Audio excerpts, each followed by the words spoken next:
Hello, judges. I'm Ian Langleben. I'm Jonathan Cohen. Moshe Ohana. I'm Isabella Herzliah. We're from Herzliah High School of Montreal. And before we begin, as you can see, we have a PowerPoint presentation for you. But in the case of technological failure, we've prepared these printed copies for you. So, thank you. All right. What's that?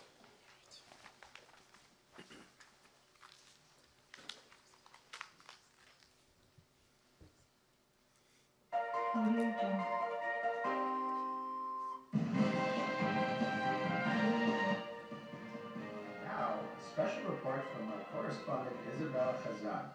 Isabella? Thanks, David. Welcome. You are watching a special live report on the Jewish News Network. We have been standing patiently outside the New York State Beit Din, awaiting the final ruling of the Dayanim. For those of you at home just joining us now, allow me to bring you up to speed on the case.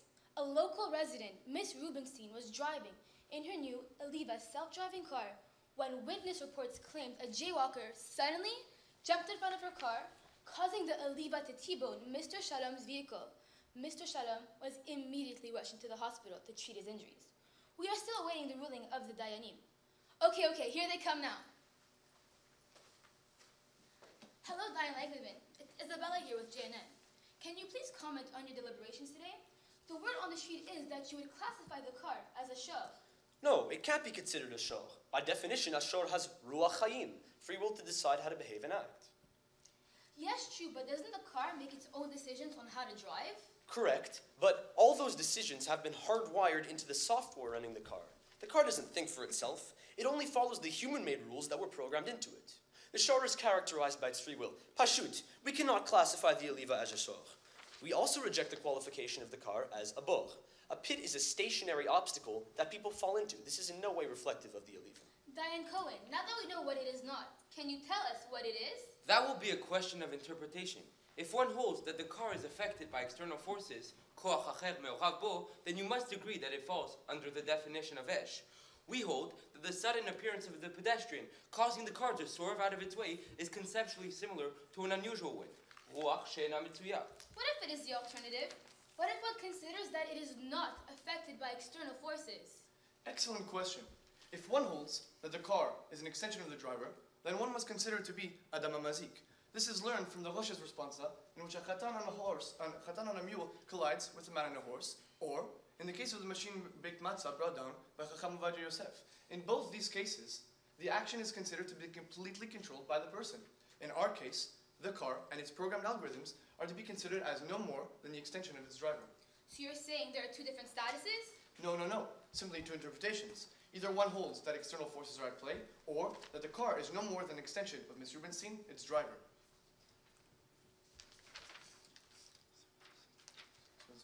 No, simply there are two different... So with this in mind, who is liable for the damages? Simple. If one held that the car was esh, then the sudden, unexpected appearance of the pedestrian is comparable to a ruach she'ena mitzuya. In the case of an unusual wind, the Rambam in Ilchot Nezikei Mamon renders the damager patur. Therefore, under the status of esh, Ms. Rubenstein cannot be held liable. Now, of course, if one considers a car to be Adam Mazik, then the Shulchan Aruch Choshen Mishpat Siman 380 drops a bomb. Even though one may be held liable to pay for damages that he incurred when trying to save a life, as per Tosfot, Chachamim have instituted a blanket immunity to all those preoccupied with saving a life. Ve'arodef, achar harodef, leoshia et hanirdaf, ve'shabar et hakelim, ben shel harodef, ben shel kol ha'adam, patur. Yes, definitely. The Rambam and Shulchan Aruch both learn from King David, who questions whether one may destroy property in order to save a life. Matzil b'mamon chavero. There's no question one must save a life, and also must be held liable to pay, as Adamu ad le'olam. But Chachamim have instituted a takana, a blanket immunity, to all those preoccupied with trying to save a life. So you're basically saying that you don't want people stalling with indecisions on determining whether or not they should save a fellow Jew's life. Correct. So under Adam Mazik, Ms. Rubenstein is clear of financial liability. Furthermore, as we learned from the Mishnah in Bava Kama, that when one has the right to be somewhere and does not act negligently, he is exempt from all damages. Ms. Rubenstein had the right to be on the road, and she is therefore exempt from all damages. I see. Are you then suggesting that Mr. Levine and the Leva engineers should then be held liable because of the program that they developed? Chas v'shalom. The Aliva's programmer's involvement can be analogous to the Psak in Shulchan Aruch, Yoredea 336. The ruling there states that doctors whose patients died during the performance of a surgery cannot be held liable in a human Beit Din, providing, of course, they weren't acting negligently. Otherwise, doctors would be tempted not to treat their patients. So you're concluding that the Aliva program likewise cannot be prevented from distributing its life-saving technology. Yes, Chazak. However, the strongest argument is simply the fact that the Aliva Corporation is too distant and too far removed from the case. Once the product is sold, it is no longer their property, their mammon, or an extension of them, their adam. How can they be held liable? So, by process of elimination, I guess a culprit is the pedestrian. Unfortunately, it's not that clear-cut. A very simplistic approach is to consider the pedestrian Grama, as per Bava Kama 60a. He may have triggered the events, but because his involvement is indirect and his motives are uncertain, he is exempt from paying damages. V'Grama b'nzikin patu. Very well said. However, our pedestrian will be exonerated under another ruling. The Rema Yoredea and the Tur Bet Yosef Chosh Mishpat both state that if one's life is saved at a cost to another, then the one who was saved must reimburse the one who saved him. והניצול חייב לפרוע למציל מה שהוציא. So, just as we suspected, the pedestrian will pay for Mr. Shalom's damages. Actually, his responsibility to pay is to Mrs. Rubenstein only for any damages she sustained while trying to save his life, as per the Rosh. The chidush here is, just as she is completely patur of paying any damages, for all the reasons provided, the pedestrian is likewise exempt. Exactly. Miss Rubenstein benefits from the blanket immunity ruling because she was preoccupied with saving a life. However, because the pedestrian's actions were indirect, Grama, his only obligation lives and dies with Miss Rubenstein. So, he is patur. Wow, that will definitely be our headline story. Okay, Honorable Dayanim, we are running out of time. Please answer me this. Should the Aliva engineers modify their program? Well, actually, the question you want to ask is, can we put one person's life in sakana, in danger, in order to save another? That issue was the most perplexing. Most poskim cringed at the thought of resolving this matter. There is no doubt in our mind that we can't pick and choose between saving lives. Now, Baruch Hashem, Rav Wozner's brilliant psak in the Shevet HaLevi teaches us that if one can save person A's life with only a minimal risk to person B, then one must act in the case of Pikuach Nefesh to save person A. Okay, if I'm getting it correctly, then the contrary should apply. Should the risk be somewhat significant, then we cannot put person B at risk. Yes, kol hakavod. We see that the Aliva calculated and determined the risk to Mr. Shalom's life. If it was minimal, it was the right decision. If not, then the program does need to be changed. In effect, depending on how high the risk to Mr. Shalom's life was, then the programming's evaluation of its surroundings might need to be altered. Now, the Bedin would like to make one final declaration. We wish to exercise our right to implement a shtar borehut, a mediation agreement. If anyone can locate the pedestrian, we will recommend that he compensate Mr. Shalom for the damages that he incurred. Now, it is very important to note that this is not the result of a halachic requirement, simply a promotion of compassion and peace. If not, Mr. Shalom should go see his insurance companies for a payout. Thank you very much, distinguished Dayanim. On behalf of JNN, this is Isabella Hazan, signing off until next week.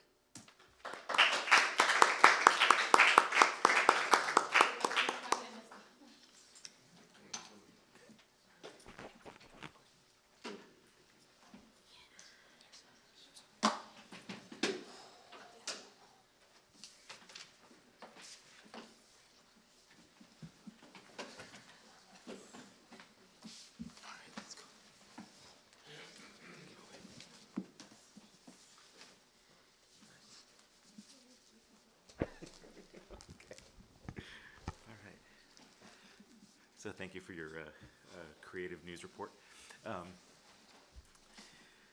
right, a couple of questions.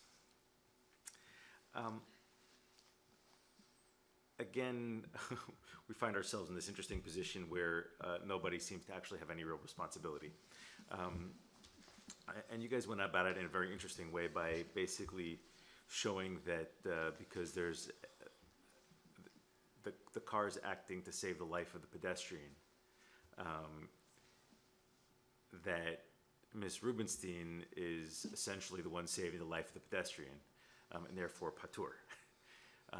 And because she's patur, so too is a pedestrian patur, essentially, right? So the logic there bothers me slightly, because patur is not the opposite of chayav, as I understand it, right? patur means chayav but not responsible, or doesn't have not punished. And so in a situation, so I have a question about the extension of the patur to the second level, particularly the pedestrian, who basically, it sounded to me like the patur for him was because there's a patur for her. So if he were available to be able to then assign responsibility, I mean, you said basically it would be kind of a matter of, you called it peace between people. I don't remember exactly the words you used, but it would be nice for him to pay Mr. Shalom.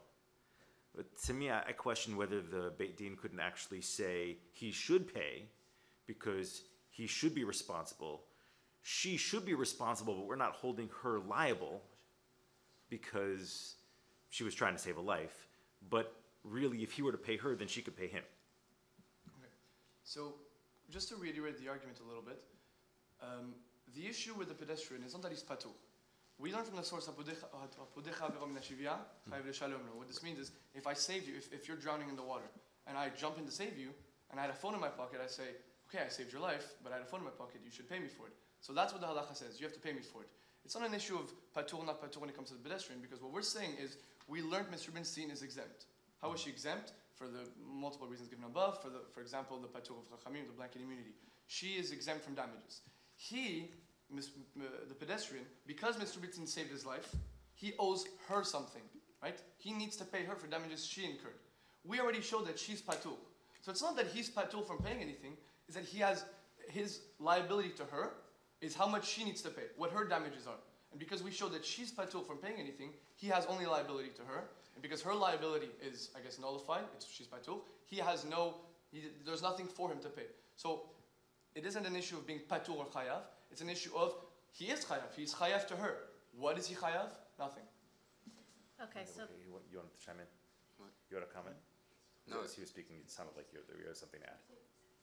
That we want to use halakha to establish our argument. We can't just jump in and use logic to defend what we're saying. So if halachically there's no reason for him to pay, then that's the end of that argument. can you go in more to the blanket immunity where she is concerned with the destroying of property to save a life? So the Gemara in Bava Kama speaks about esh, which is fire. And they ask the question, is esh to be considered like your property or like your chetzio, the word chetzio? Chetzio is a bow and arrow, okay? And so we learn from this that the chidush of an arrow, of Adam HaMazik, is that no force is involved other than yours. If you bow an arrow, there's nothing involved other than your force. So Adam HaMazik really is coming to teach you that whatever the damage, whatever damages are incurred, is as though you committed them. It's you, it's your action, your body doing it. So because we said we were to consider the car as Adam HaMazik, this is brought down in the Rosh's response on the man on the horse. He says that the man on the horse is responsible for the damages. Why? Because he's on the horse, it's as though he committed the damage. So too, it's a two-sided logic. If you're liable for damages on the basis of it being an extension of you, you should also be responsible, or I guess credited, for having saved a life if it saved a life. The car saved a life under the basis of Adam HaMazik being an extension of her. So we can say she saved his life under the sources of the Shulchan Aruch and the Rambam.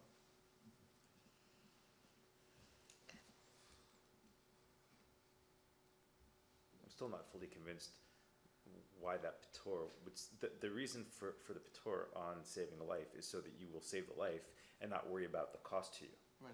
So if the cost can then be compensated, or if there's a party who actually can be assigned responsibility for that cost that would have otherwise been assigned to her, I'm still not certain why that patur would have to be applied there to obviate the pedestrian of that financial responsibility. In a sense, this essentially the kula that the chachamim put in there when it comes to saving a life is being used to alleviate the responsibility of somebody who really could be held responsible to compensate Mr. Shalom for the damages for his car. So when we're saying, is she chayav or not? What you just brought up, if I understood correctly, you're saying, why was the ptul created? So that she doesn't think, oh, should I save a life or not? Because if I do, I'm going to have damages. And so you're saying maybe the pedestrian can be the person who's going to pay for the damages. The thing is, the Ptur of Chachamim doesn't consider, is there a third party who is willing to pay the damages that are going to be incurred. The Ptur is saying, the exact words of the Ptur is, Harodef achar harodef le'oshia et hanirdaf. It's speaking specifically about the one who saves the life of whoever is in danger. Specifically Ms. Rubenstein. Will she incur any damages? If so, she is patur, she doesn't need to pay. It doesn't consider, oh, is there a third party who can pay her? Oh, did someone cause damage? It's, she saves a life. I jump into the pool to save you. Do I incur damages? Yes, no, I pay, I don't pay. It doesn't consider a third party. So you can argue with the pedestrian have to pay, but that's not, doesn't The apply. question that I have is why can't you extend it to the third party? Because the point of the Beit Din is to look at our halachic sources and to, the thing is we can't simply make people, we were speaking about the difference of the words responsible and liable. There is no doubt in our case that the pedestrian is responsible for what happened. There's no doubt. The question is who is liable al pi halacha? It means who has a halachic responsibility to pay in a human Beit Din. And the thing is, from a halachic standpoint, we are not allowed to make chidushim and to extend logic without a source and without an explicit teaching from our chachamim, which tell us we could make a person liable or not. There is no halachic basis for making the pedestrian liable. Isn't that the entire point of having a Beit Din, that the sources that we have at the moment didn't directly answer this particular question? And so we're applying the sources in a situation that didn't exist previously, that the chachamim didn't account for. That's exactly what we mean. We're saying we're using the sources to see how it applies to the case. In no way do the sources show that the pedestrian bears liability. We're not, that's what we're saying. In this case, the sources do not prove or do not show that the pedestrian has any liability whatsoever. Well, what I meant by coming up means we're not allowed to say that the pedestrian is chayav under our logic or under, oh, it makes sense that because she doesn't need to pay, but he caused the damage, he should pay. The simple source very clearly states that it's with regards to her, is she patur or not. Except that you said that a pedestrian is liable for having his life saved. He is liable to the one who saved him, which is Ms. Rubenstein. So we agree that he would be liable to her had she incurred any damages. Say this Ptur of Chachamim didn't exist. Say she actually did have to pay Mr. Shalom. In that case, the pedestrian's liability to her would not exist. It always exists, but would actually account for something. Now she owes Mr. Shalom something, so she has a financial debt, quote unquote. And now, because the pedestrian is chayav to her, that is what he would be paying. But even in that case, the money doesn't go straight from the pedestrian to Mr. Shalom, because he has no chayavut to him. No link. The pedestrian pays Ms. Rubenstein because that's who he is liable to, and the Ms. Rubenstein can pay Mr. Shalom because that's who she is liable to. I'm just concerned that we're getting slightly hung up on a detail that's preventing actual justice from happening. That said, I think we're basically out of time, so we'll let you go. Thank you very much.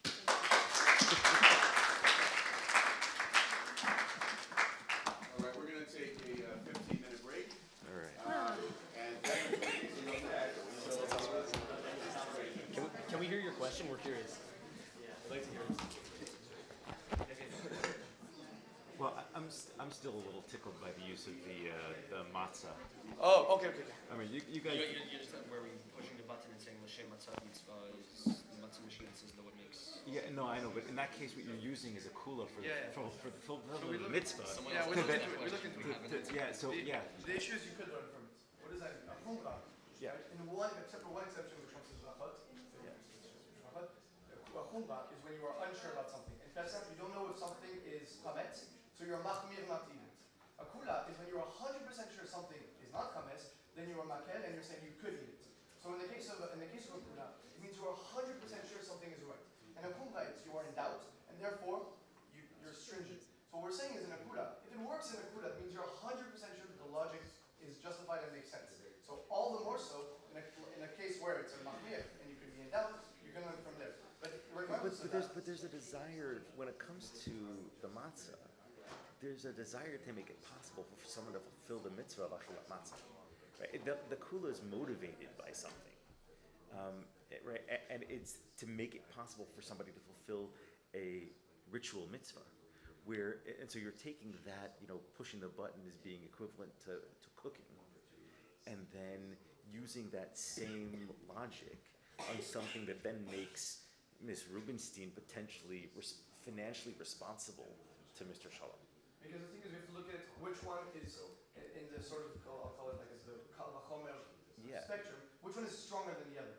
What we're showing here is that the Kula is stronger than the Chumra in the sense of you are sure it's okay. So you're asking, why can I learn from a Kula a Chumra? Well, it's not just from a kula a chumra. It's from a kula with respect to a mitzvah aseh to a chumra that's about nizikin.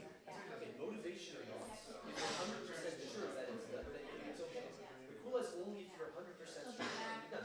So, I mean, regardless of the motivation. But the point of a kula is that you're not 100% sure that it can be done. I don't mean to cut No, off the it's okay. I don't mind talking about it. This is kind of outside the. It's outside the context. Yeah. No, I don't want to be I feel that like the 9 minutes, the questions. Oh, and yeah. I don't want it to be like, You want to keep it fair. That's I reasonable. want to keep it fair. So That's I really reasonable. think if Yeah. you want to continue No, the that's okay. conversation at 2 o'clock or Yeah. at 12:45. Thanks, guys. That's my only. That's fair. That's okay. I Thank you. appreciate your willingness to continue. Yeah. that. No, Thank just you. it was, yeah. Okay, Moshe, John. You guys got to clean up your stuff. Take your seat. He's too stupid to understand our case. I mean, we all.